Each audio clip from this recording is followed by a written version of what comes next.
Dismayado si Transportation Secretary Vince Dizon sa palpak at hindi matibay na bollard o harang sa NAIA na nagresulta sa malagim na trahedya. Human error naman ang isa sa mga anggulong tinitignan sa insidente. Narito ang report ni Gio Robles.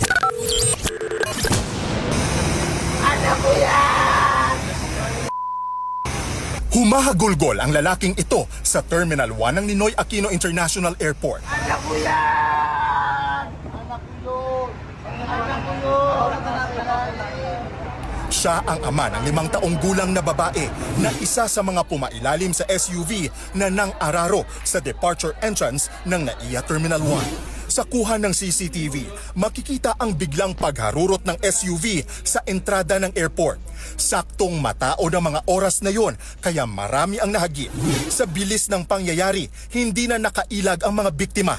Ayon sa driver, may humarang daw sa kanyang isang sasakyan, kaya siya nataranta at natapakan ang accelerator sa halip na brake. Pero taliwas ito sa kuha ng CCTV kung saan makikitang wala namang humarang na sasakyan. Sa lakas ng impact ng pagbangga, nagkayupi-yupi ang harapang bahagi ng SUV. Bukod sa batang babae, nasawi rin ang 28 anyos na lalaking biyaheng Dubai para sana sa isang business meeting. 4 na iba pa ang isinugod sa ospital. Bukas na muli ang departure entrance ng NAIA Terminal 1 kung saan bumangga ang SUV kahapon. Nilinis na ang lugar, inalis na ang bakas ng insidente pero naroon pa rin ang alaala. Nasa lugar na ito, tila tumigil ang oras kahit saglit. Nilagyan pansamantala ng barikada ang bahagi ng entrance kung saan mismo binawian ng buhay ang mga biktima.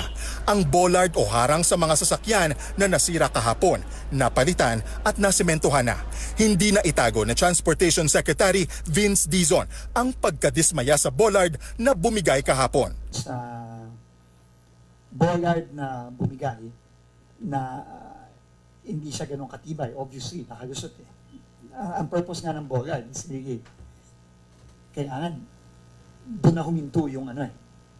Dapat yun huminto na doon mismo. So, iniimbestigahan na to ngayon ng both ng MIAA at ng San Miguel Corporation. In fact, Mr. Ramon Ang and I spoke about it when we saw it, and they said that they would look at it and most likely they will be replaced by the operator, by San Miguel.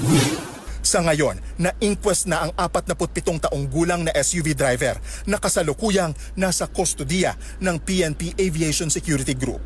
Nandoon din ang naaksidenteng SUV. Base sa investigasyon, naghatid lang ang driver sa NAIA. Human error ang isa sa mga anggulo na tinitingnan sa insidente.